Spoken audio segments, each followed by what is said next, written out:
to try and get started. We may, I think we'll probably see more people joining as we go forward, as is often the case. So to those who have joined so far, thank you for coming today. We hope it will be a valuable session. As I think some of you, I noticed, I recognize one or two names in the list of attendees. As you may know, Field Ready, as part of our work to support our candidates and the people that become part of our programs and those that apply for our programs, we run these regular webinars as a way to try and share the experiences and the knowledge and the expertise of some of the people that are in our alliances and in our network with you all, and as a forum for conversation and for learning, and as a sort of way of bringing you closer together to those who you may work with or work for in future. So that's the purpose of these webinars. We'll go for about, we'll certainly finish within about an hour and 20 minutes. We'll see how we get on. The theme for the webinar today is actually a little bit different, perhaps, from some of the webinars that we have run previously. Most of our webinars focus on employability skills. Today, we're looking at managing finances, which I think, and I'd be interested to hear the views of our panelists in a moment, I think is both an employability skill and also a life skill. And I think today the focus for us is to look at the area of managing finance through both of those particular lenses, to think about how can we develop these skills, why are these skills important, why are they important to us individually in our lives, and why are they important also perhaps to us in our professional lives, and what can we do, how can we develop these skills. I think, and again, I shall ask this of our panelists, I think it's probably true to say that many of us are not taught these kind of financial management skills in our education, and perhaps we either don't develop them until adulthood and we learn through doing, or perhaps we are given some information from parents and family members and so on. But perhaps there is an argument for a bit more explicit teaching of these skills, because after all, financial management is a key part of life. And I think why this is particularly relevant, I think, to many of the attendees on this webinar today, is I think that when we need those financial management skills most is when we start working, we start earning money. I think we could all agree is a kind of a nice thing to do, and it's quite good for us and gives us the opportunity to do all sorts of things. But understanding how we can manage that money and how we need to be careful in some ways about the management of that money, and about not falling into certain traps when we start earning money. I think that's perhaps, again, something with our panelists that we can think about. So I should introduce myself now, and then I'll ask the speakers, the panelists, to introduce themselves. And just to say at the beginning, thank you to our three panelists for giving up their time today, which they do freely, and they do because they share our collective passion for helping people like you and on the attendees list develop those skills that you need for life and for work. So thank you to the panelists, and I shall thank them again at the end. My name is Jim Playfoot. I'm the Director of Learning for Field Ready.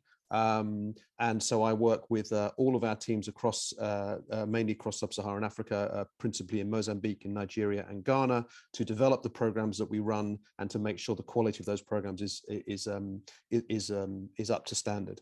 I'm gonna pause there, and I'm gonna invite the three attendees just to give a little biography of themselves, who they are, where they are in the world, and something about their work, and then we'll get into the details. So perhaps Ejemen, maybe you'd like to go first, and then Hermano, I'll come to you. So Ejemen, please.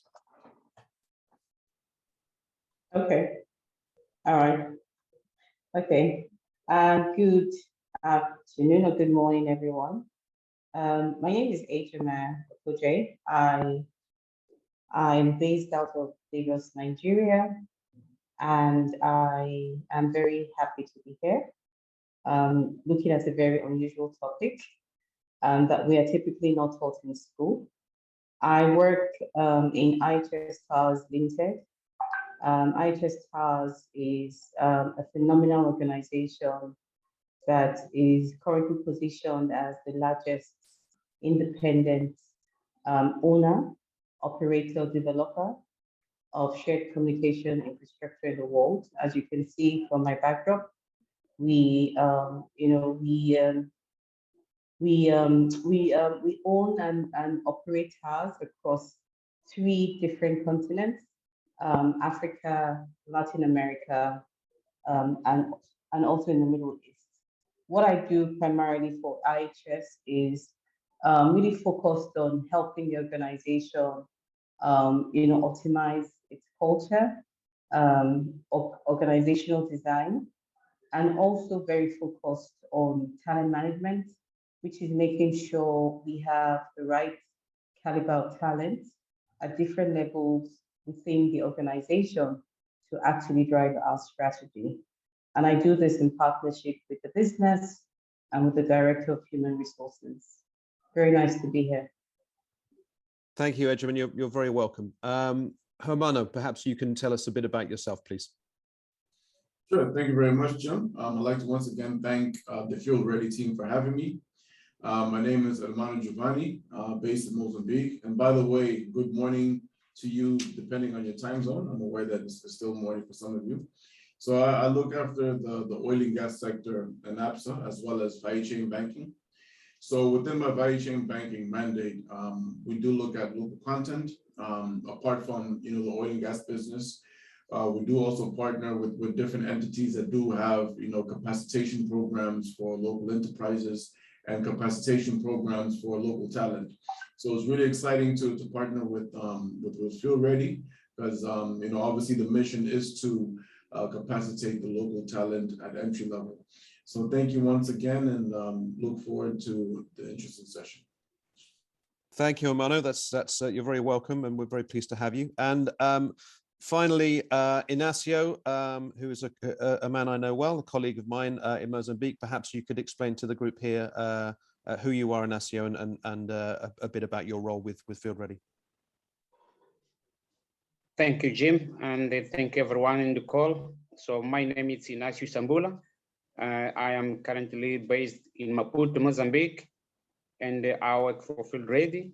And my role is managing the program and the whole learning spectrum within the Mozambique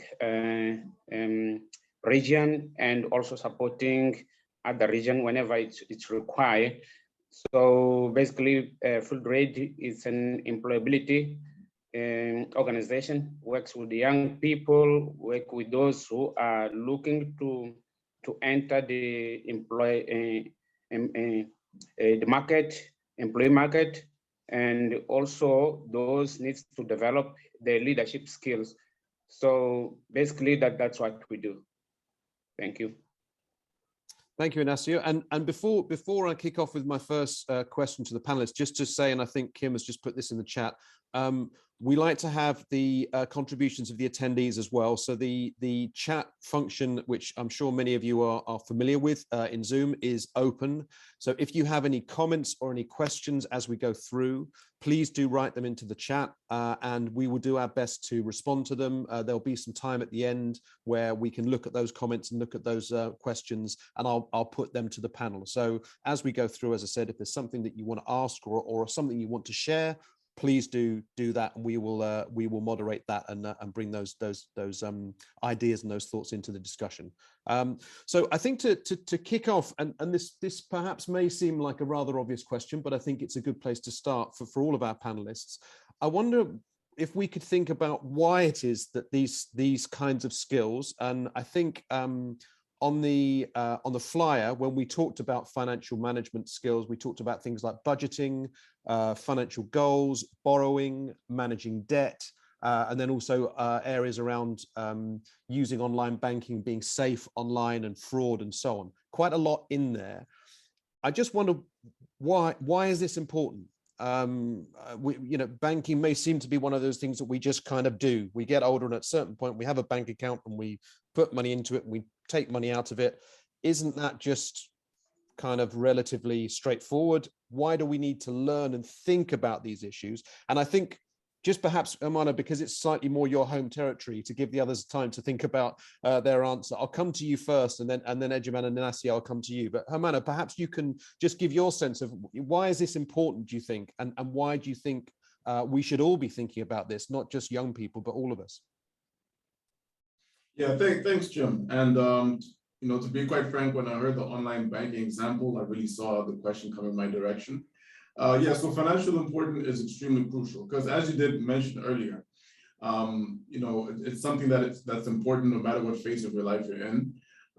It's something that, unfortunately, to a high extent, we're not taught in school, we're not taught in university. You know, throughout the education system, we're taught to refine our craft and to prepare ourselves for the corporate world, you know, or whatever, the professional world, which is a bit wider than that. And you know, it's amazing that, you know, there are indeed a lot of people who are very successful in their roles. And, you know, when it comes to managing the personal finances, that's something that they tend to fail at. Because at the end of the day, you know, I've seen extreme cases where, you know, people fail to manage their finances responsibly. Failure means, you know, failing to save money. It means failing to maintain debt at sustainable levels. I think a very big trap that we fall into is, you know, the lifestyle promoted in social media. It's not real. Sometimes, you know, life teaches us to, first of all, there is the pressure to keep up with the Joneses, to kind of like portray a certain social status, number one. And then number two, there's a wrong perception of wealth to some extent. To some extent, people are taught to, they're kind of taught that, you know, you measure someone's wealth based on, you know, the possessions that they have. And in reality, it's something that's really not true. There are a lot of people who, you know, drive fancy cars, do have lifestyles that appear to be fancy. But, you know, when you look at the bank balances, when you look at the overall financial situation, it's not a very healthy situation. And it's one of those where if it's really out of control, it can really affect, you know, your performance at work. You know, in my profession, so value chain banking is part of our scope, and we look at, you know, holistic needs of our clients, and, you know, look at the needs of the staff of a lot of these corporate companies. We've noticed that a lot of people's performance have been impacted by, you know, the ability to poorly manage finances, the ability to not save enough for emergencies that do arise, and, you know, the inability to maintain their debt levels at sustainable levels. And that really, you know, sucks up their finances. It affects everything, you know, your professional life, it affects your family life, your social life, even your mental health. Sure, thank you.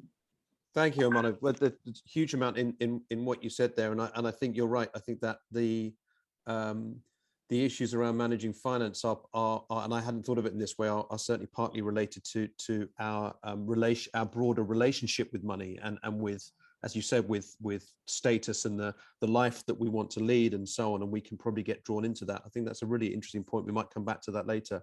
Ejemen, I don't know if you have a perspective on this. Why would you think that this is important, or even why did you find it important when you were kind of leaving your education, starting your working life? Do you remember that kind of sense of, I need to get my head around this, I need to understand this? Oh yeah, for sure. So I'll leave Hermano to give us the financial experience, and I would, just tell my stories on a personal level. So why is it important? From personal experience, I did everything wrong with money growing up. I was living from paycheck to paycheck. I was very impulsive in my spend. I was the last of 6 children. I had uncles, aunties who would give me money to go to school. I would be very happy to spend. I would get money from everyone, and I sometimes became richer than some of them put together. And I would happily squander this money. I had no goals. I didn't know the difference between wants and needs. I had no role models. I was living for the season. I had no savings. And I think that I realized that, being more intentional with, managing your finances actually is a liberating thing to do. It's a strategic thing to do. It gives you peace of mind and it gives you more optionality. I was very happy that there was a mention on mental health, because when you're in a job with a toxic boss, if you have savings, you can walk away. You don't have to be in that job. That's the truth. And that has been part of my experience. So obviously I'm not how I was many years ago. And I realized that, when you start to wake up to the issues of living from, paycheck to paycheck, and when one day you wake up and realize that the job doesn't make sense, you rather go back to school and do a master's, then you realize that that paycheck is not coming. And the question is, what are you going to fall upon, right? How do you continue to maintain a certain quality of life? And I think that was my first wake up call. And obviously, I'm happy to share a little bit more. But when you get to a point where you're totally dependent on what comes to you, and when what comes to you is not fully in your control, given what we've seen with COVID and the pandemic, where companies shut down with very little notice, and that paycheck stops one day, what are you going to do? So being financially independent is actually a core value for me, and one that has saved my skin so many different times, and has given me the liberty to take 3 career breaks. And every time I came back to employment, I was better for it. Thank you. Again, I think it's really interesting, and I agree. I think the link to mental health and to our kind of well-being and our kind of almost our ability to sort of manage our lives is a really important one, because I think we can think of these things as being not kind of overly serious. If you get it wrong, it's not too serious. Well, actually, it can be very serious. It can affect you in all sorts of ways. And I think that link to mental health, and also I love your honesty, Ejemen, and I share the same thing. I as a small anecdote, my first term when I went to university, and this is many years ago, when our government would give us a small grant to some money for living, and I was living in London. And I used to get black taxis everywhere, and this is a kind of quite an expensive way to get around London. I mean, I don't get black taxis everywhere now because it's too expensive, and I just didn't understand it. And I had money for the year, and I spent all of my money. So this is in September. I had this money for a year, and I spent all of it by Christmas. And then I was like, okay, what do I do now? And what I did was I had to go out and get a job, and I had to work harder. But you just don't kind of necessarily get it when you're younger. And maybe we can come back to this as a theme, whether it's a kind of whether it's purely an age thing, or whether there might be examples of people on the call who are perhaps young and super aware of money and super careful and super sensible. But I think there's certainly an issue with age as we kind of emerge into the world. We're not really naturally tuned to being sensible with our money. Inacio, I'll just come to you now for your perspective on this. Again, the kind of original question was, why do you feel that this is important? And also, perhaps as a follow-up, have you seen, because I know you work a lot with Field Ready and before with young people, with graduates and so on, do you see this issue emerging amongst those young people, that perhaps they're not quite as switched on to the kind of financial side of things as perhaps they are to other aspects of what they're learning? Okay, thanks, Jim. I think, yeah, you're quite right. If you look at all of us, for instance, in the call, and the young people who are here, we all from different countries, different cultures, different backgrounds, and also different perspective of looking at the things. However, there's only one thing that is common to all of us. It's our relationship with money. Okay, no matter where you're coming from, no matter your gender, your background, you will always have relationship with money, because we learn that has an early age to deal with money. But I see that there is a reason behind this. It's really because the world accepts money as the means of accessing to goods and services. So all of us, we cannot live without accessing goods or services. So everyone will have in some way, somehow, deal and use money. But the big question is, where is the money come from?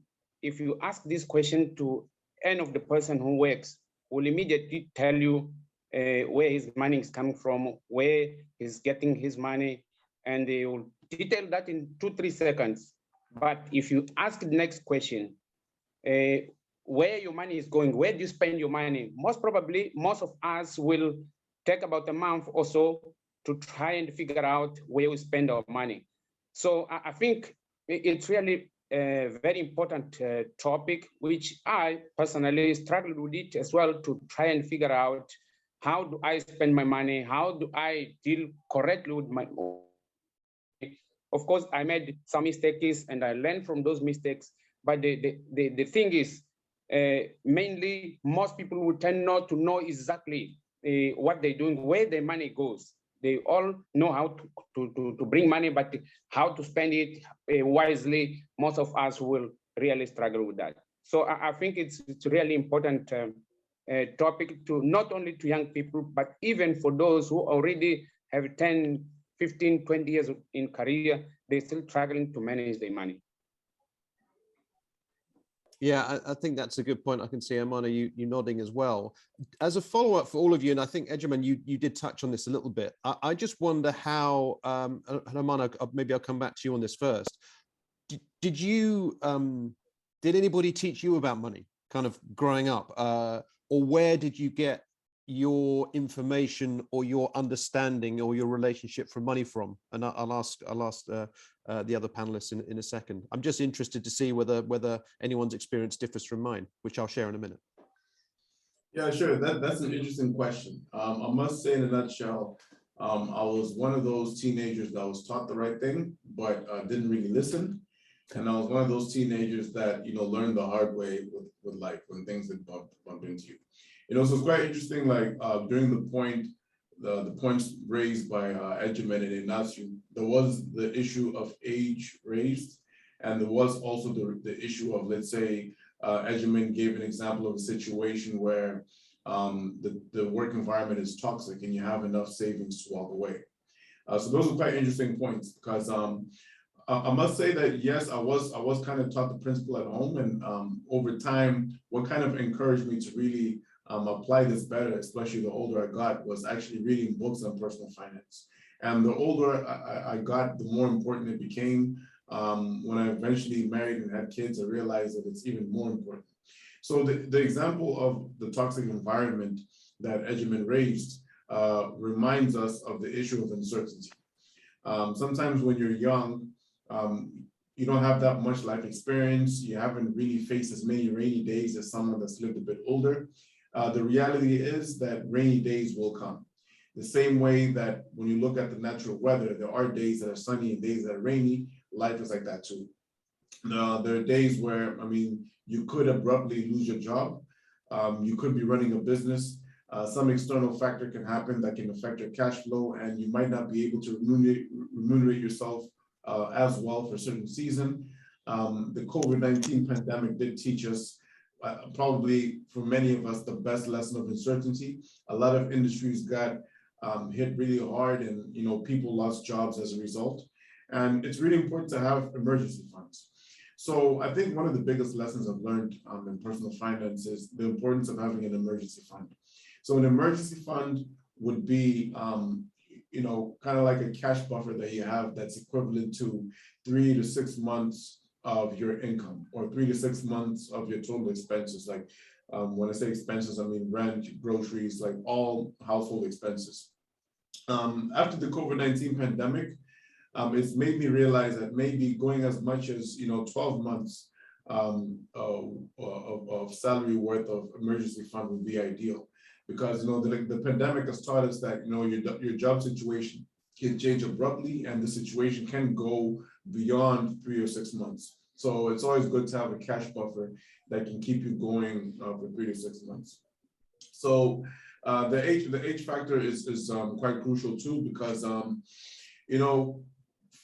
speaking about myself in particular, and I believe a lot of people might be in their 20s and might kind of relate. When I was in my early 20s, retirement was something I wasn't really thinking about. I was just thinking about, I'd done my degree, I did well in school, I just wanted to get a job and, live a certain lifestyle, get my first car. That was my concern. Like, you're not really thinking about retirement.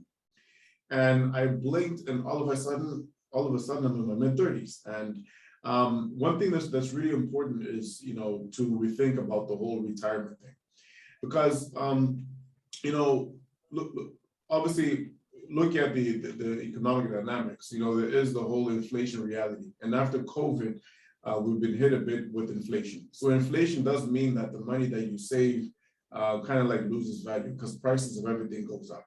If you have $100 saved from last year, from 2021 to 2022, inflation has gone up. Those same $100 are going to buy you less goods today.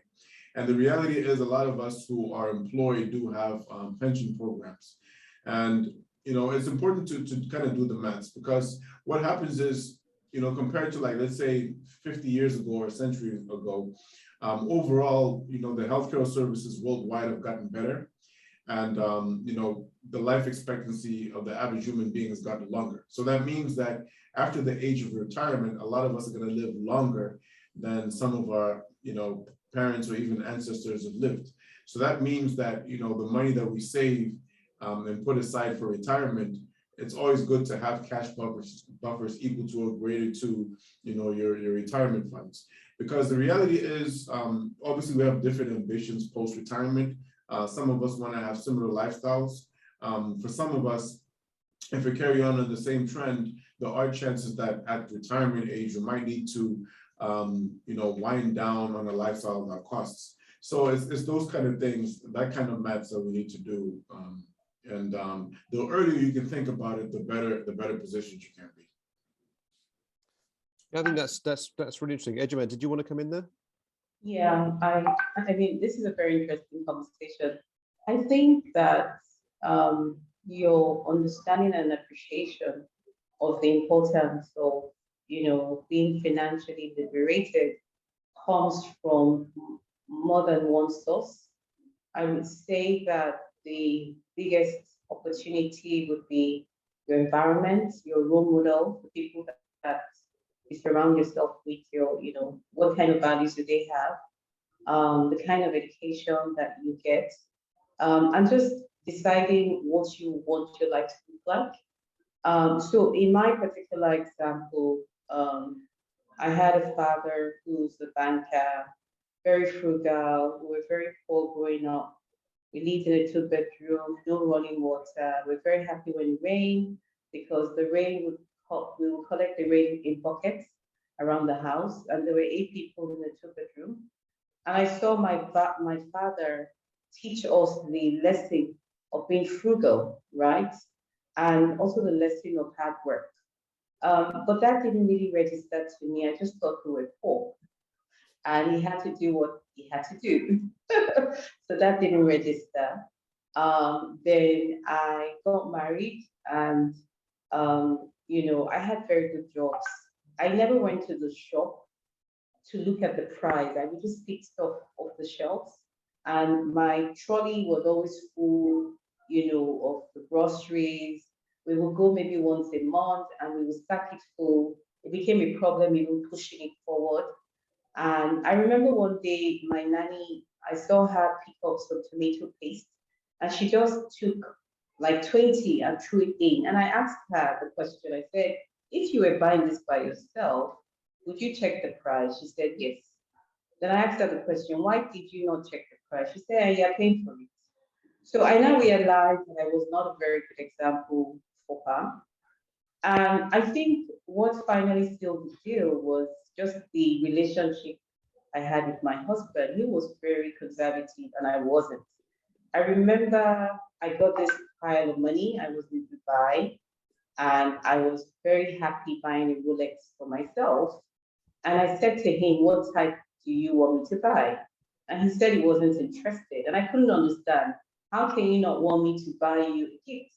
And it was a $10,000 Rolex. And he said he was not interested. And I started to ask myself the question of, it looks nice, it's expensive, I want it. I bought mine, but I didn't buy his. I got him a swatch. He was very happy with the swatch. And I started to learn over time from my husband because he was very particular. He said to me, you know what, I'm going to take care of the capital expenditure, which will be the house, all of those different things. And you take care of the recurrent expenditure, which would be, everything you buy in the kitchen and the kids' clothes. I will pay for their school fees. And I realized just from being with him that there was a difference between wants and needs. And if we had made that commitment to each other to save, then I also had some level of responsibility in that regard. And when I would get piles of money, he would tell me, please don't spend it, just save it, just forget, to the point that was raised about having an emergency fund. So just by having my partner as a role model, and I think the other thing that I learned was in my management training program in Guarantee Trust Bank many, many years ago, there was a very simple example that was shared, and they started to talk about the time value of money. So if you save money at age 20, by age 40, you can retire.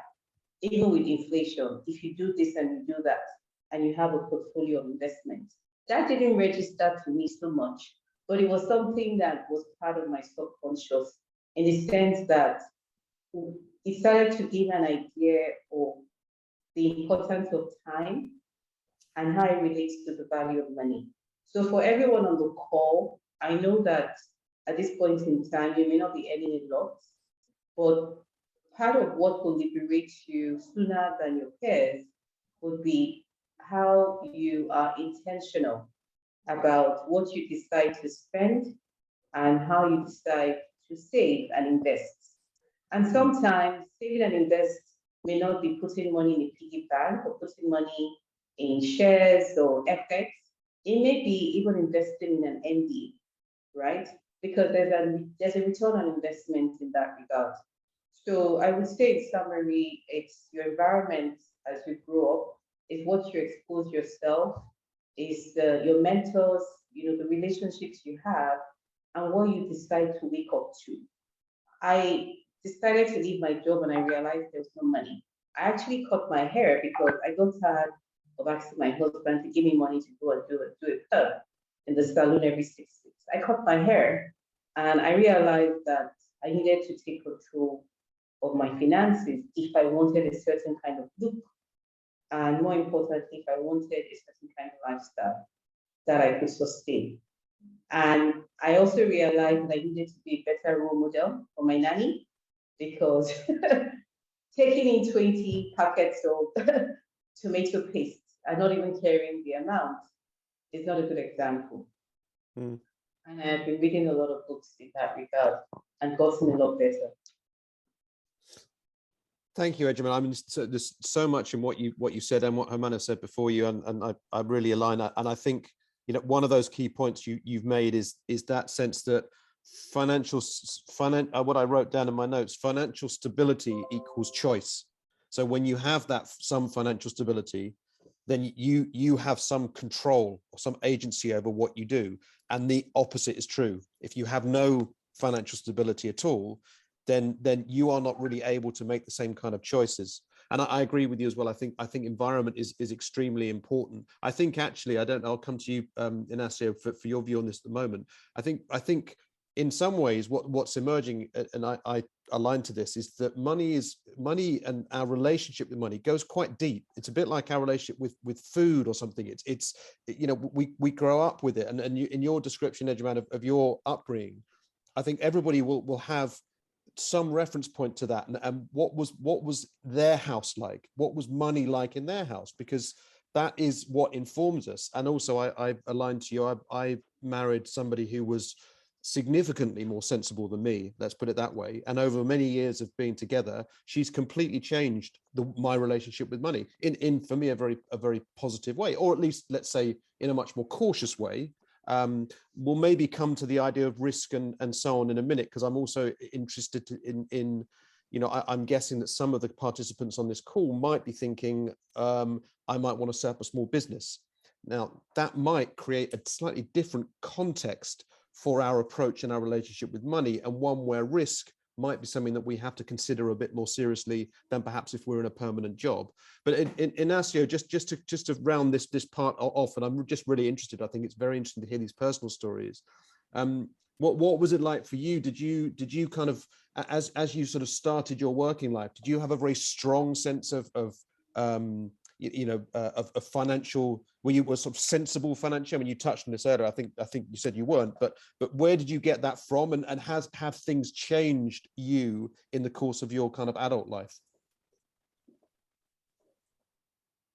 Yes, Jim, I think this is really a very interesting question. And I come from a countryside, where the rural people, they're not mainly talking about the money. They're talking about things they plow, they bring from the farms and all those things. So I'm a person who comes from that environment. So, and in my early age to go to school, I normally used to do things to get money to buy something to like shoes or my uniform personally in an early age. So my parents couldn't afford to give me any of those things. So any coin had significance right from the beginning for me. And of course, I never thought about being rich, accessing lots of money. But when you come from that environment where the access of money, it's really something which is it's not easy for you, and you start giving value to the things.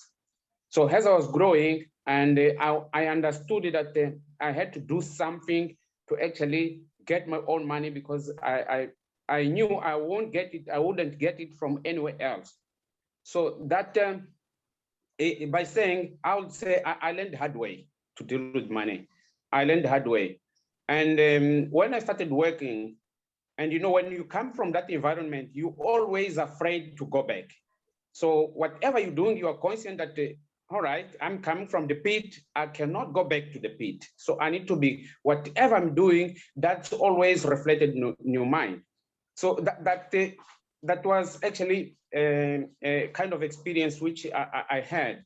So when I started working, there are certain things which I targeted to say, okay, I'm starting working because I don't want to go back there. This and that I need to do now. Like for instance, I had objective right from the beginning. When I started working, I said I need to buy a house. So for buying a house, you need to save, because you don't have money and you don't easily access to the money. So that brings you that awareness that, okay, for you to access, to have a house or to buy a plot or to buy this, you have to save money. But that was, I think for me, it was a result of the family history, the background, my culture background and all those things, which actually helped, not in a how do I say, it was not like intentional, but it was part of the process. So as I was growing, I was also being conscious that I need to be aware that I need to get ways of getting money, but over and above that, I need to utilize this money in a constant way that I cannot go back, So that I think it was good for me in terms of growing in that sense, because I could actually do whatever I desired very early, and start thinking about investment, which in principle was not something which was stuck on my mind, but life, like Hermano was just saying now, in life we encounter some risks. You start understanding that one day I can lose my job, one day anything can happen in my life. So how do I deal with that situation? So as you grow, you learn that life teach you that. So I think this context helped me to actually understand that money is something that we need to deal with it wisely. We need to save, and also we need to think about how do we invest our money, our savings in such a way that our money generates more money. So that's how I see it, and that's my experience in terms of how I grow, how I started understanding about money, how I actually started dealing about money. Thank you, Inacio. And again, I think it's just fascinating to hear that.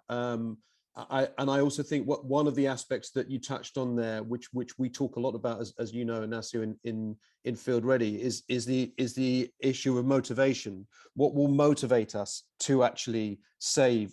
And I think, let's be realistic, when we're younger, we're typically earning less money, so therefore it can be quite hard to save, or perhaps the amounts that we're able to save are very small. But to have that motivation, for you, it might have been a house or whatever. To have that target and that ambition to say, that's what I'm working towards, even if it's a long way in the future, that's, I think, for me, that's a good takeaway that we can think about. I'm just going to pause there. I know there's been lots of comments and I think some questions in the chat, but to be honest, I've been listening so carefully to our speakers. I haven't been following it. I don't know, Kim or Tom, whether you're able to maybe just give us one or two either comments or questions that we can draw on at this point. Sorry to put you on the spot. Yes, certainly. We have an interesting question in: what is better to do as a young graduate, saving money in the bank or investing in entrepreneurship schemes and businesses? A nice simple one there for everyone. It's a very good question, and I think that the whole issue of entrepreneurship and what that does to your relationship with money is a very interesting topic. So we can take that. Hermano, perhaps we can come back to you. Do you have some kind of response to that question? Yeah, sure. That's a very interesting question. So it's very in line with the point I wanted to raise, and I think for the benefit of the wider audience, it's important to understand the difference between saving and investing, especially when the money's coming, the cash flow is coming from our personal, salary. So obviously, saving by definition would be, each time you earn a salary, taking out a certain percentage of that salary, a fraction of it, and just putting it aside and putting it in a sort of like savings account. And investing would be taking an amount on top of that, or even taking an amount from your saving cash pool and investing that money. So for example, for some, it would be advisable to start with maybe like 10% of your gross salary. You made the point that, when you start your career, you earn less. You can start with something as much as 5% or even 10%. Statistically, I did read a book, and I do recall that according to that book, it did do a study of millionaires, right? And obviously, I'm not necessarily saying we have to be millionaires, but the point obviously is to accumulate enough so that we can achieve our long-term ambitions.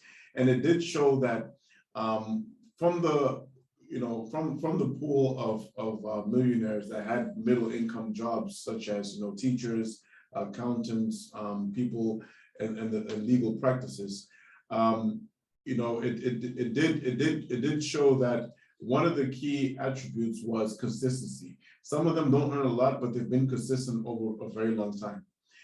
So that's one point on saving. With regards to investing and entrepreneurship, that is also an option. Obviously, some people might have like other streams of income, provided that they respect the company policies and obligations to the companies that they work for. They do have other activities from where they do also generate additional cash flow. That's something that's fine to do. Ejemen also did make the point of investing in an investment portfolio. That's very crucial. So earlier on, I made a point about the issue of inflation, right? So saving, I'm more inclined to saving enough money for an emergency fund, let's say 3 to 6 months at least, or 12 months if you can, of your expenses or even of your salary. And that can give you a good buffer in case something happens. But in addition to that, investing is also key because it's important for your money to grow over time. Because let's say if you manage to save, let's say $1,000 10 years ago, $1,000 10 years ago will be able to buy a certain amount of goods and services. But over time, we've been hit by inflation several times. And as we speak, the world is being hit by fuel prices. That's really affecting the pockets of everybody around the world. And the value of that same $1,000 from 10 years ago is not the same as today. So in order for it to be equal to or above, it would be important to go for an investment portfolio. So there are a lot of wealth management companies that do have investment options. And it's ideal to go for an investment portfolio that is equal to, that gives you returns equal to or above inflation rates, right? So for example, there are wealth management firms, and depending on your age or risk profile, normally the older you get, the more risk averse you become, because you have less years until retirement, to live off the funds that you've saved during your lifetime. So let's say for most countries, on the good year, inflation is probably below, let's say 6%, below 5%, below 4% in some cases. So if you can get an investment portfolio that can give you returns on average per year of 6 to 9%, the portion of your savings that you allocate to investment over time will continue to grow in real value. So if you take that same $1,000 and you invest it in such an investment portfolio, over time, when you look at the real value of that money, it's going to grow above inflation rates. And, the money you invested plus the returns are going to afford you goods and services above what it afforded you before. So it's important to do both. And obviously, with regards to entrepreneurial activity, it's very crucial to ensure that you have a very, smartly constructed business model that promises good cash flow and returns. Thank you, Hermano. And again, there's a lot in your response, and I'm just getting sent through a number of other questions, and some of which relate to what you were saying. Ejemen and Inacio, I'd quite like to just pick up a little bit more on this entrepreneurship sort of piece. Certainly, what I've seen in some of my work with Field Ready is, I think, two things. One, and there's a question about this. Young people taking much more of a kind of, I guess, what you might call a kind of portfolio approach to their career. You have a job, but then you have other things you do on the side to kind of top things up, to keep options open. And I wonder what your views are on that. And the other thing is, we have a kind of I suppose, a traditional model that we think about when we think about entrepreneurship is, I have a great idea, I create a business plan, and then I go to a bank, for argument's sake, and the bank gives me some money to support me starting my idea. I think what we all know in reality is it can be extremely difficult, particularly for young people with no track record, to get any money from a bank or wherever else. So again, I think we have a couple of questions related to this around, well, what do you do? And I know there are no easy answers to this, but is it a good idea to invest your own money? Should you try and borrow money from other people? Is there no real answer to that? Does it just depend on your own circumstances? So, Ejemen, there's a few things in there that you can feel free to respond to, and I know they're difficult questions. I find these questions very interesting because I straddled two lives. I've been an entrepreneur working in organizations, and I've also managed my own business. And to the first question, which is really around what are my thoughts with regard to people who have more than one job or more than one stream of income, I'm happy to applaud, I'm happy to share. The future of work says that is going to become more acceptable over time, and organizations will breathe easier knowing that their employees are able to get multiple income. So you will not be mandated to do one job. The reality, though, is that it's very difficult to serve more than one master. It's like following the rope on both sides. I've actually had an experience last year where I started a project and I was working with someone very young and, very similar age group to the audience we have on the call. And I just realized that I was paying for no value. I was doing all the work because the person just couldn't be bothered. And they also had their own personal preferences, their job, their passion, and all of that. I think it's an individual thing, so I wouldn't want to generalize this, yeah? But I had a very unpleasant experience. And at some point in time, I had to terminate that particular contract because there was no value add. It was so much money going down, nothing coming back. And you will give the feedback today, you'll give the same feedback tomorrow, give the feedback on, and nothing was changing. So I would encourage individuals who want to do more than one job to make sure that both jobs, they're very passionate about both jobs. The one that pays their bill, They make sure they meet their commitments. And when they're not able to manage their commitments, they give a very early heads up to say, hey, negotiate their timelines. Can I please have a little bit more time? As opposed to just going off the radar completely. That creates a trust issue. And if you wanted to get a reference from that organization would say, no, thank you. No more, never again, right? Because they also have commitments that you're feeling on as an individual. So you have to just be very careful about balance. And I've also been in situations where I've done more than one thing, and it's stressful. It is very stressful. So be very clear what you're trying to get into and be very mindful. And I've had situations where people have done 3, 4, 5 jobs and they realized that it didn't make sense, right? In fact, one of the jobs was free because they wanted to learn so that they could be better positioned for a bigger job. And they realized that they're not super solid human beings. They're human beings. There's nothing super, but just regular human beings. To the piece around, what do I think about, individuals who want to go into entrepreneurship? I would say that what I've learned personally as an entrepreneur is never go into that journey alone. You would be better served if you found people of similar interests, similar passion, complementary skills and mindsets to now say, okay, fine, let's go into a strategic partnership model. And you bring this, I bring that, and go into it together. If you decide to be the investor, bring the money and make it 3 people instead of 2. Or maybe still approach the co-founder model. I found that this has served my business model well.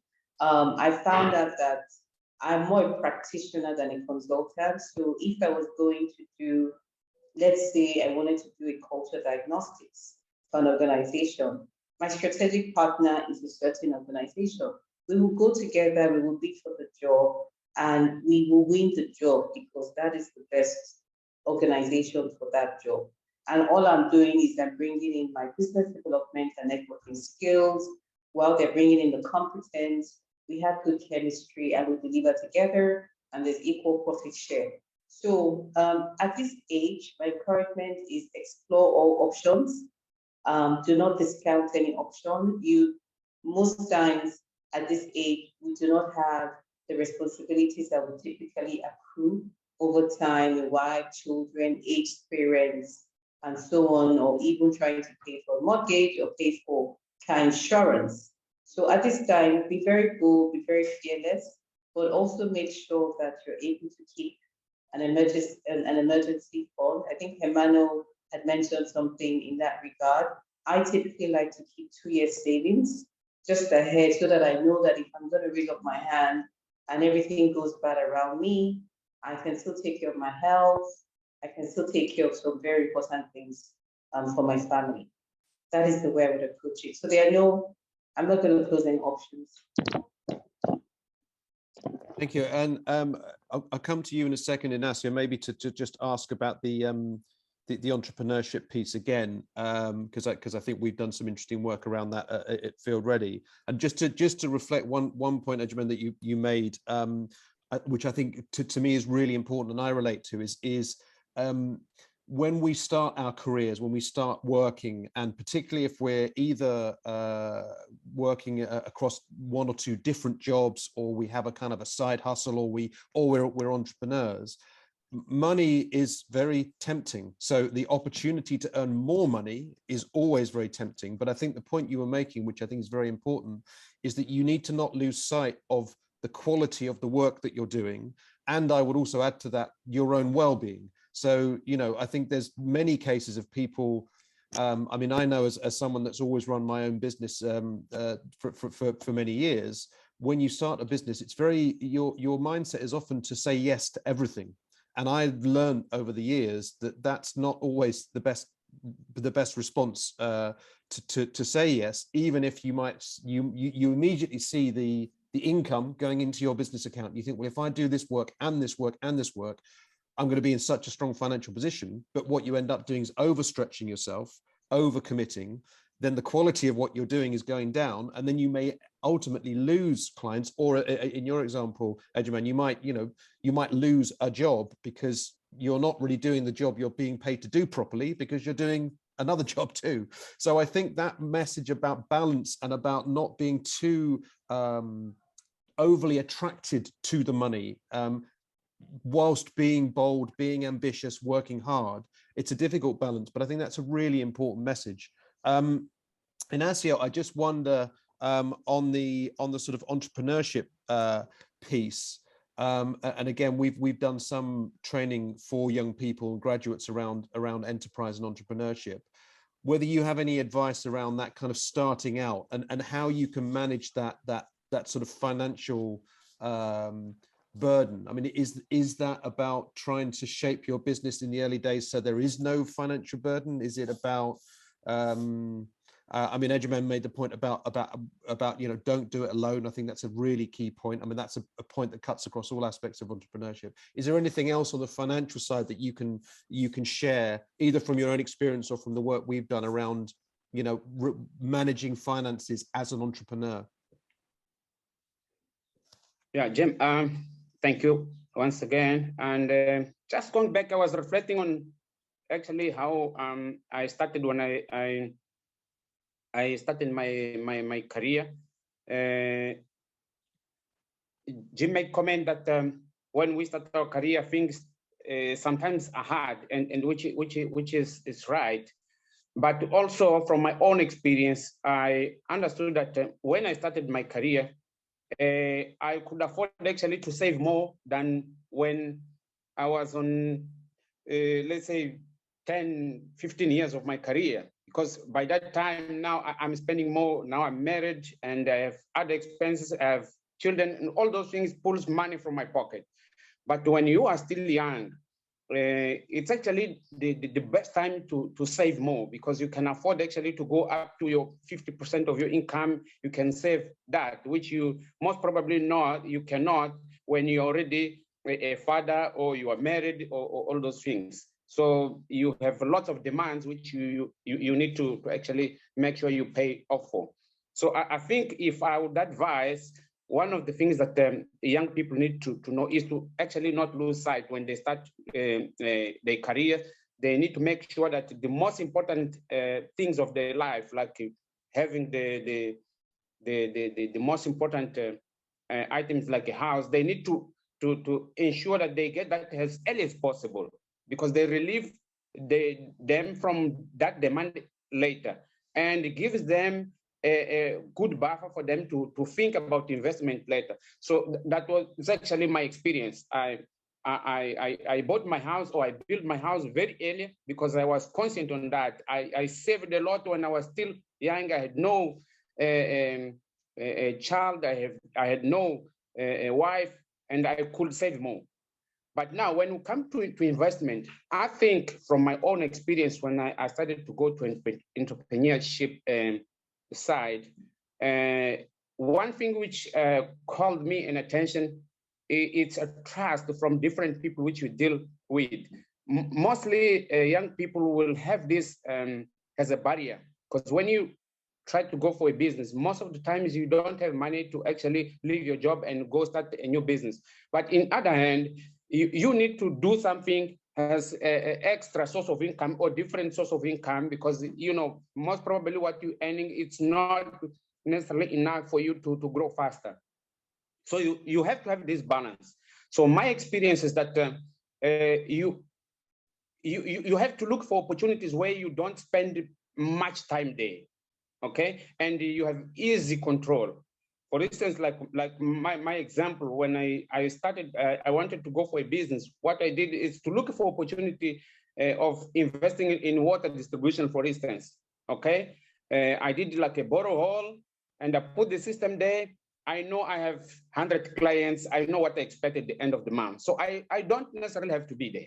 All right, I can employ somebody else, but I have that income. I have control, even if I don't have to be there every day. But I know that this is what is coming to my pocket every month. So it's all about looking at where you can invest, with whom you can invest, right? But it's important to have these multiple sources of incomes, because it's really about safety of your future as well. If you have only one source of income, let's say you lose your job or something happened to you, then you crash completely. But if you have different source of income, then you have that balance. So my experience it's really about having this balance. Work, but like Ejemen was saying, you need to have this balance, because you might lose your job because you are focused in something which you are not sure it's gonna bring you a good result or not. So the trick is actually you look for investment which do not pull a lot of your time, but of course you're gonna have to opt for multiple sources of income. Thanks, Inacio. Yeah, and I mean, again, I recognize that some of these are really difficult questions. I think particularly when you get into enterprise and entrepreneurship and small businesses. I mean, many small businesses fail. That's just a reality. But also, most of the people that we are familiar with as the world's most successful entrepreneurs started with a small business. So I don't want the message of this webinar to be that the young people here should not start small businesses. I think all of our countries need really smart people to set up new businesses, but there are perhaps there is a sort of a thoughtfulness that we really need to bring to this, and a kind of a caution alongside the ambition and the energy that you need as an entrepreneur. I just want to sort of pause that part of it, and there's a couple of other questions which I'll come back to before the end, and thank you to the participants for sending in some great questions which are being fed to me. I just want to ask one question. We talked quite a bit so far about, if you like, the value of saving and having the emergency fund and so on. We've talked about why that is and how that empowers you, how that gives you choice and so on. And I think that's a really important message. I wonder, and again, Hermano, just as we haven't heard from you for a few minutes, I'll come to you first on this. I wonder, is there, I'm trying to think of the best way of phrasing this question, is borrowing money, and I ask, you're sitting in front of the logo of a bank, so I'd be interested to see your response to this. Is borrowing money generally a bad idea? Because certainly when we borrow money, we put ourselves into debt, and generally when we think of the word debt, perhaps we don't think of that in a particularly positive light. And yet, of course, the world is full of banks lending people money. So I just wonder what your perspective was on that whole issue of borrowing money from a not from a lending perspective, but from a borrower's perspective. Yeah, sure. That's a very, very interesting question, because I did actually read through the chat, and someone did ask me if, on a personal level, if lending money to someone on a personal level could be sort of like an emergency fund. And it's funny that, from my experience, when I look at my approach with lending people money on a personal level before my banking experience versus after, I've become more reserved after, because, banking teaches you that, character of the borrower is very important. Look at the borrower's track record, and, your mind becomes sort of configured to, like, assess people's characters and, borrow based on that. So if borrowing is a good thing, that's quite an interesting question. Because earlier on I did talk about, for example, the importance of having an emergency fund, because rainy days do come. You can lose your job. To Inacio's point, he made mention of how his responsibilities increase now that he has kids and a family. The rainy days become more complex, because it could mean that you can have an accident that means that your ability to work and generate income becomes limited. Your kid or your wife can have a health condition that's an emergency that does require a lot of money. So from my experience, a lot of personal finance coaches are against having a credit card. But on the other hand, I think it can be quite beneficial, because sometimes in cases where an emergency fund is beyond what you have in your reserves, it could be quite a benefit to maybe, for example, use a credit card for that emergency, and eventually, when possible, pay it back, because after some time, you do get charged interest. I believe one of the cases where borrowing can be quite handy is a situation where you want to invest in a house. Because obviously, the earlier you are at, saving and investing, the better position you are to do bigger things in your life later on. Inacio even gave the example of acquiring a plot or even buying a house or even building a house. So, my general advice is, even if you do have an emergency fund, and eventually you want to purchase a house, I would advise, instead of like using your emergency fund and stretching so much capital to build a house, I would advise, maybe like approaching a bank for borrowing. Banks do offer home loans, we offer equity loans to construct your house while you still have an emergency fund that can keep you going. Because obviously borrowing means that a higher amount of money is discounted on a monthly basis from your salary, and it's less that's left behind for you to cover your other expenses and do what you need to do. Because on the other hand, if you burn all your money in buying or building a house and nothing's left over, if an emergency does happen, you're going to be in a very compromising position, and I've seen that with people. On the other hand, life is not very linear, because sometimes when you read these personal finance books, they almost make it seem as if life is very linear. Like these are the principles: do this, don't do that. But in real life, it's a bit more complex. So there are situations where, let's say, someone in an entry-level position works somewhere that's very far from where they live, and their salary might be a bit limited, but getting finance to acquire a car could be handy in that particular case. And eventually, whenever they're in a better financial position and they've accumulated a bit of finances, they can eventually repay that. So I would say that borrowing is all about being responsible. For example, let's say if you wanna make a massive investment like buying a house, I would advise that it's important to do the maths, because normally banks do have sort of like amortization schedules for personal loans that do show you the sort of interest and capital that you pay on a monthly basis. And I would advise not going beyond 25% of your net salary in terms of the value of the house and the amount that you do borrow. And that could be sort of sustainable. So there are cases where it is handy, but don't overdo it. Don't stretch yourself too much, because it is possible to, some people go as far as borrowing money to buy cars to impress people. And, and sometimes it's not sustainable for them, and it puts them in a very compromising position. Thanks. And I think on your last point, it probably goes back to something Ejemen said a little while ago, which is needing to understand the difference between wants and needs. I think that's an absolutely fundamental aspect, and where we kind of started the conversation, talking about kind of the pressures of social media, as you did, Hermano, and so on. Ejemen, did you have any sort of perspectives on this sort of topic of borrowing and debt? And I mean, just before you respond, I think from my perspective, it seems maybe these things are slightly sort of culturally defined. So certainly in the UK, pretty much everybody I know has a loan from a bank on their house, as you were describing, Hermano. So borrowing to buy a house or to fund a house purchase is kind of the norm, really, in the UK.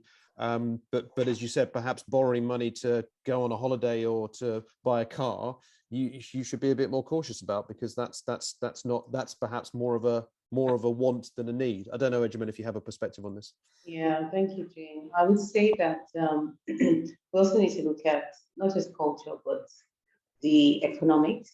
In a place like Nigeria, the borrowing rate is double digits, almost close to 30%. I mean, how realistic is that in terms of your income and your profit margin? So it's really difficult to borrow from commercial banks in Nigeria. The complexity as well is is more, because we also have a currency that's constantly being devalued and very high inflation. So I personally have chosen more to go with the savings route and not really borrowed as much as I could. And what I did was, again, given the principle I shared with my partner, we decided that we wanted to stop renting, and we decided to stay to build a home. And we were lucky, unlucky, I'm not sure what to say, but for 7 years, we were looking for what made sense. And in those 7 years, we saved and we saved and we saved. And when we finally found what we were happy with, we were very quick to buy not just one piece of land, but two. And that has helped us financially in the sense that the land has appreciated. Yes, the Naira has devalued, but the land has appreciated and that's given us some optionality and we're not paying rent. And if we wanted to borrow, we could refinance with our home, which would be risky. So we're not even particularly keen to do that. So I would be happy to borrow if the rates were realistic. And I know that in Nigeria, we have some opportunities with development banks, with mortgage banks, but it's very rare and very far in between. And you need to be somewhat connected into that ecosystem to get access. So I would say if you wanted to borrow with care and be very clear about what you can realistically afford. Otherwise, in Nigeria, you stand a very high chance of losing what you're trying to invest in, would be my own personal perspective at this point in time. If I was in the UK, and I have been in the UK and I've lived there, and I also know the dangers of taking credit or having automated debits. And you wake up and you see, oh my God, I subscribe to this, I subscribe to that, and your money just peters out. So there's some level of relationship that requires discipline in how you look at money and how you look at savings versus investments. So borrow, but borrow with care. Yeah, I think that's really good advice. And I just to pick up on one word you just used, which I really love, is the word discipline. I think that's actually a really important word when we're thinking about finance. And as you say, it's so easy to, and this has happened to me, to suddenly find that you're paying out small amounts of money every month to certain things that you seem to have somehow subscribed to. And when you add them all up, it's quite a lot of money. And being disciplined to say, do I need that? Is that necessary? Is it useful? And if it is, that's fine. You can keep it. But if it's not, then you cancel it. And we know that there are so many businesses whose business model is actually based on people paying monthly, but not really using the service.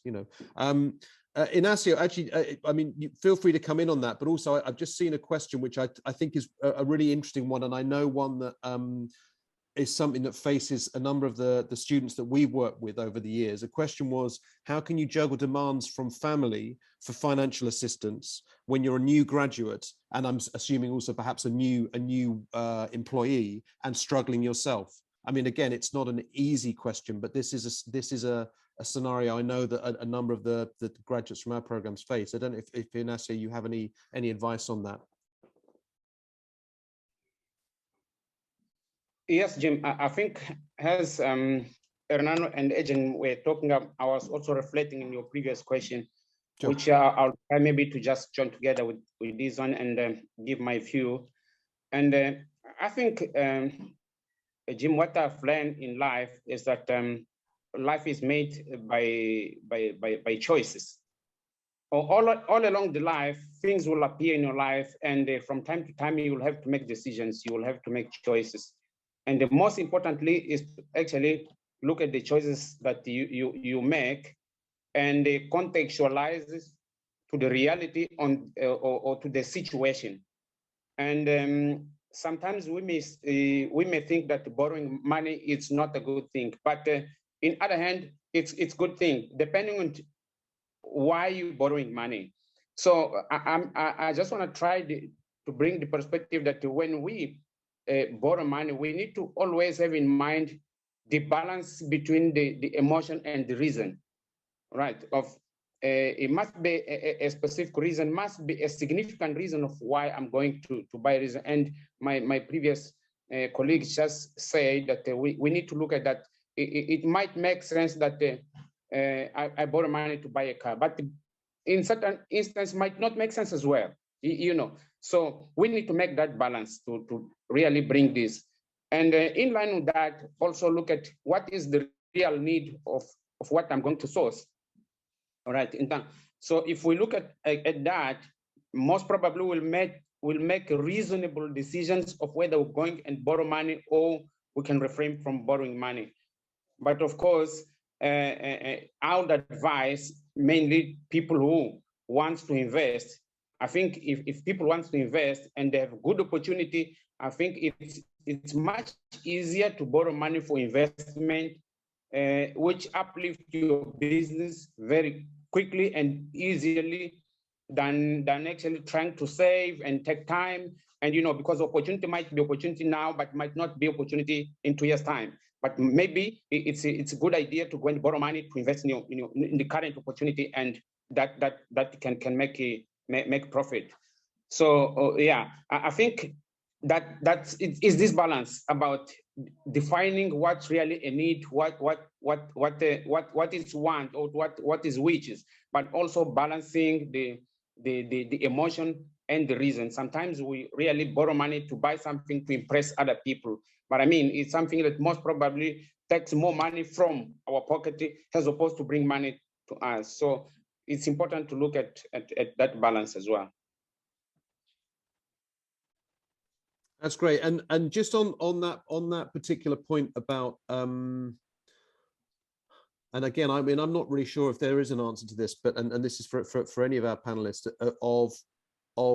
I guess becoming one of the kind of financial supports for our family, perhaps at quite a young age, which, as I said, we know that does often happen. Yeah. I mean, I can certainly say that wasn't something that I had to face, so I was lucky in that. I mean, my parents weren't wealthy, but they were wealthy enough for me to not need to support them, and so I didn't have to face that. But I know that I can imagine, as you're just starting to earn money, that can be a really difficult challenge. And I don't know whether any of you, or maybe Ejemen or Hermano, just to come back to you, have any sort of either experience of that or any kind of views on that. Ejemen, go ahead. Okay, so it's a real challenge, and I see that Eugene had mentioned that this is maybe a realistic one for him. So I think you have to just have a plan, just like you say. So I would say, okay, fine, your savings should be your spend. If you had 100 naira, you should ideally just spend 20. And the rest should be investment, savings, whatever, emergency fund, and speak that. But when it comes to family, there are many times you cannot say no. But the reality is that you cannot now carry the entire responsibility. It's very difficult in a culture like Nigeria, where we're very extended, like it's not a nuclear type family setup. We are brothers keeper. So what we find, and my personal experience has been a situation where we identify the size of the problem. We're 6 siblings, and we divide it amongst ourselves. Initially, we would ratio and say, you're at this level, the most senior person gives the biggest, but we're also realizing that sometimes the most senior person may have the most serious constraints. And we've now decided, hey, you know what, just give as you can. Let the Lord speak to you. When you sort of approach it that way, you don't get upset if someone is not bringing what you expect them to bring. You don't look at life. And again, exactly about not judging people. And we put it all in the pot. I mean, we take care of my dad. He's retired. He's wealthy. But we have chosen to take care of him. Not all our siblings are, equally positioned. And depending on their life circumstances, sometimes you've had to sort of reach out and help one person or the other. And then again, when you look at the phases of life we go through, as we get older, my brother's wife lost her father 2 weeks ago. It's going to cost X number of millions of naira. In Nigeria, we do big burials. And the question is, how can we rally around my senior brother to support? So it's something you have to plan for. And you also have to realize that if you start at a certain level, then everybody's going to expect you to maintain. So you need to be very realistic with regard to what you can sustainably provide in terms of charity to the family, and be very good at telling them no sometimes, because when you get to a point where there is an entitlement mentality, then they will come for you for the smallest thing. So you start to list your problems. You know, I have this school bills to pay. You know this, you know that. Let them understand that it's also real for you. And they would start to understand that, you know what, you help them to a certain point. Maybe they need to go somewhere else. So help as best as you can, but also know when you have to say no. Also even share some of your problems so that they can bugger off and give you some peace. I think that was a very good answer to a very difficult question, Ejemen. So thank you for that. I'm very conscious that we only have a few minutes left. Hermano, actually, I hope that Inacio and Ejemen will forgive me for saying this, but you may be best placed to answer this of the three. We did say we would talk a little bit about kind of fraud and online safety and so on, and we haven't got a huge amount of time, and we could probably do a whole webinar on that. But just from your perspective, and I think there were a couple of questions in the chat about this and about avoiding fraud and, you know, the kind of the safety of online banking, which I think is certainly the way that a lot of banking is going. Do you have any, in the brief time we've got left, any specific advice around that whole world of kind of fraud and online banking? Should we be worried? Do we worry too much? Are there any simple things that we can look out for? Yes, it's certainly something to look out for because of two key points. On one hand, I live in a country, and I'm pretty sure that, you know, people based in different African markets can really relate, where people don't really trust the banking system, and, you know, a lot of people tend to deal with hard cash. A lot of people have a habit of keeping money under their beds, even a fraction of money in their pockets, a fraction of money under their car seat. So obviously, you know, keeping in banks is you know, very safe. Nowadays, you know, digitalization is a trend. Using online banking platforms is very common and key. It's also very crucial to, you know, obviously pay attention to the basic security guidance, such as, you know, being careful with your password and with your access. Nowadays, I mean, we as a bank even partner with mobile wallets. Mobile banking is also pretty safe because the mobile banking operators in the economy have very strong governance guidelines, very similar to banks, and they also have very strong when it comes to security for the users. And you know, from my experience, I remember quite early in my career, I had a very unfortunate situation when I was based in South Africa at the time, and you know, funny enough, before my career in banking, I always used Absa, which is the company that I work for today.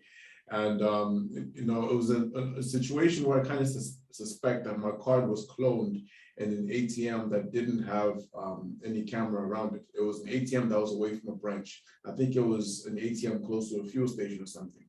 And all of a sudden, a couple of days later, I started seeing some very strange debits. And, you know, fortunately enough, the fraud investigation department of Absa did help me and eventually, you know, reimbursed the funds to kind of help me understand where things may have gone wrong. So, you know, basic things such as, you know, before you want to withdraw money from an ATM, always make sure that there is a camera, because, you know, some of these people who do clone cards, some of these professionals do pay attention as to whether the ATM has a camera or not. And, you know, just in general, being cautious. There's general advice such as, you know, not asking for guidance from strangers when you're using an ATM. That's where things can go wrong. You could get robbed. Your security information can be recorded by someone who you know, who might be a predator to your finances. So, you know, pretty much, I think the financial institutions and mobile wallets do provide customers very good guidance. Ours does, in terms of, you know, keep your money safe. And in case something does go wrong, we do have a very strong team to support with the fraud investigation.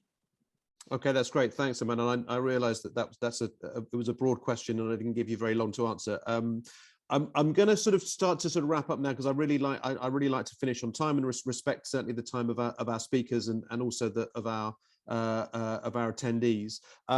Just a couple of very quick reflections from me. We talked a lot about the couple of words I wrote down, keywords. Inacio particularly talked a lot about balance. I think so much of these decisions we make about money are about balancing things and being kind of thoughtful about our decision making. We talked about discipline, having discipline in the way we approach our finances.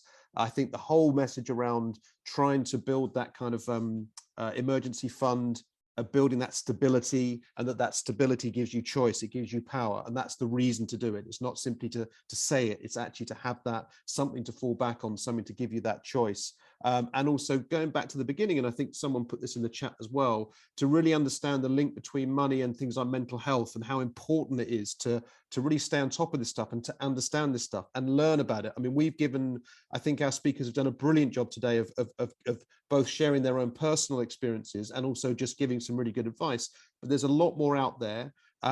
So, find this stuff out and learn about it and try and kind of teach yourself. Your relationship with money is quite deep, but it can change. I think all of us on this call have said, we started out in a different place and we changed through the experiences that we had. So don't allow that change to happen too late. Start changing now and thinking about that. To that point, just a small trail from me before I thank everybody.